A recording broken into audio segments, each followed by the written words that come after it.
अस्सलाम वालेकुम वीवर्स, मैं हमाद और आप देख रहे हैं हमाद एज ए व्लॉग। जिस तरह आप लोगों को पता है इस वक्त हम लोग गैराज पे थे और आप लोगों को इन्फॉर्मेशन देते रहते हैं, अच्छी से अच्छी वीडियोस आपके लिए क्रिएट करते हैं जिससे आपको अवेयरनेस हो और सीखने को बहुत सारी चीज़ें मिले। तो आज मेरे पास ये CBR 600 2008 से लेके 2011-12 तक सेम मॉडल आया। CBR 600 में वायरिंग के अंदर थोड़ा बहुत फ़र्क होता है लेकिन इतना ज़्यादा नहीं होता। मेरे पास इस मोटरसाइकिल आने का मकसद सिर्फ इतना सा है कि मेरे पास, आपको पता है, ज़्यादातर जो मोटरसाइकिल आ रहे होते हैं वो वायरिंग से रिलेटेड आ रहे होते हैं, क्योंकि आप लोगों को जिस तरह पता है कि पूरे पाकिस्तान के अंदर वायरिंग के अंदर अल्लाह के हुक्म से बड़ी ज़ात अल्लाह ताला की सबसे सुपीरियर काम हम लोग कर रहे होते हैं। तो बात सारी ये है कि इस मोटरसाइकिल की बहुत ज़्यादा बुरी हालत थी, इसकी वायरिंग की ये कंडीशंस थी। दानियल ज़रा दिखाइएगा, इसके वायरिंग वगैरह टोटल टूटे फूटे और बिल्कुल डैमेज हालत के अंदर थे।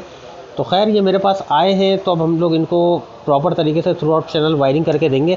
ये CBR 600 है और आप लोगों को जिस तरह पता है ये काफ़ी मतलब जो है इलेक्ट्रॉनिक से लोडेड बाइक होता है, तो इसके अंदर वायरिंग भी उसी के अकॉर्डिंगली बहुत ज़्यादा होती है। तो खैर अभी इसके ऊपर हम लोगों ने काम करना है, इसका मीटर वगैरह ऑन करना है, इसकी बाकी चीज़ें ऑन करनी। अभी आप जिस तरीके से इस बाइक को पूरा ओपन देख रहे हैं, तो ये ओपन होने की वजह ये है कि इसके अंदर वायरिंग का नामो निशान नहीं है।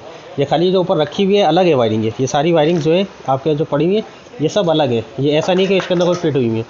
तो अभी हम लोग सारी चीज़ों को थ्रू आउट चैनल चेक करते चले जाएंगे। चेक करने के बाद जो है उसके बाद हम लोग सारा काम करेंगे डिटेल्स के अंदर इसकी वायरिंग के ऊपर। EFI मोटरसाइकिल्स के अंदर एक चीज़ बताता चलूँ कि EFI मोटरसाइकिल्स के अंदर वायरिंग जो है एक तार की भी गलती आपके ECU को ख़राब कर सकती है, आपके कंट्रोलर्स को ख़राब कर सकती है, आपके सेंसर्स को डैमेज कर सकती है। तो कोशिश किया करें कभी भी EFI मोटरसाइकिल के अंदर किसी भी किस्म का ऐसा इशू आए तो बिल्कुल उसको सबसे पहले उसका स्विच ऑफ करें और स्विच ऑफ करने के बाद सबसे पहले उसका बैटरी का टर्मिनल निकाल दें, प्लस वाला। वो निकाल के आपने बाइक खड़ा कर देना है और उसके बाद भले आप वो किसी तरीके से टो करा के हमारे पास ले आएँ या किसी भी अच्छे बंदे के पास जो काम करने वाला या समझने वाला हो, डायग्राम देख के काम करता है, उनके पास लेकर जाए। अक्सर लोग कोताहियाँ ये करते हैं कि मोटरसाइकिल्स के अंदर कोई प्रॉब्लम आ रही होती है वायरिंग से रिलेटेड, तो वो उसको इतना ज़्यादा फोकस नहीं करते और एक टाइम ऐसा आता है कि पूरे वायरिंग जो है उनको इस तरीके से चेंज करने पड़ जाते हैं। ये मोटरसाइकिल कंप्लीट रिबिल्ड हो रहा है मेरे ख्याल से। हमारे पास तो जिस काम के लिए आया मैं उसी से रिलेटेड बात करूँगा, मज़ीद इसके हवाले से कोई बात नहीं करूँगा, क्योंकि हमारा काम जो दिया गया हमारे को इसकी वायरिंग करने का। तो वायरिंग के लिए हम लोगों ने इसकी सारी चीज़ें रेडी कर दी हैं। इसका वायरिंग पूरा टोटल जो है वो ख़राब था, मैं आपको दिखा देता हूँ। इसका मीटर भी हम लोग जो है वो ऑन करेंगे। तो इसका मीटर मैं आपको दिखाता चलूँ। इसके मीटर में इस तरीके से वायरिंग्स लगी हुई थी, इस तरीके से इसको ऑन करने की बहुत कोशिश करी लेकिन ये ऑन हुआ नहीं। और एक चीज़ क्लियर करता चलूँ, इस मोटरसाइकिल की वीडियो बनाने का एक पर्सपेक्टिव ये भी है कि एक चीज़ आप लोगों को समझनी पड़ेगी कि आप लोगों को जब पता है कि आपने लास्ट इन द एंड हम लोगों के पास आना है रेड लाइन पे, तो आप लोग कोशिश क्या करें कि फ़र्स्ट टाइम के अंदर हमारे पास आएँ। फ़र्स्ट टाइम में आने का बार बार मैं आपको इसलिए बोलता हूँ कि जब आप मोटरसाइकिल 10 बंदों के पास लेके आते हैं, 10 बंदे हमें कॉल्स करते हैं, हमसे पूछते हैं और वो अपनी कोशिश करते हैं खाली, जिसकी वजह से आपकी वायरिंग की ये हालत हो जाती है। वो जगह जगह से काटते हैं, जगह जगह काट के चेक करते हैं और फिर उसका मसला हल नहीं होता, तो इन द एंड बोलते हैं जी नहीं ये प्रॉब्लम सॉल्व नहीं होगा और वो मोटरसाइकिल आपके पास आता है। और जब वो मोटरसाइकिल 10-15 बंदों के पास से घूम के 10-15 बंदे उसको चेक कर चुके होते हैं, उसकी वायरिंग के अंदर जगह जगह कट लगा चुके होते हैं, डिफरेंट जगहों के ऊपर उनको तारों को जोड़ चुके होते हैं, तो हमारे पास जब वो मोटरसाइकिल आता है तो उसकी ये हालत होती है कि उस मोटरसाइकिल के अंदर नई वायरिंग डालनी पड़े, ये पोजीशन होती है।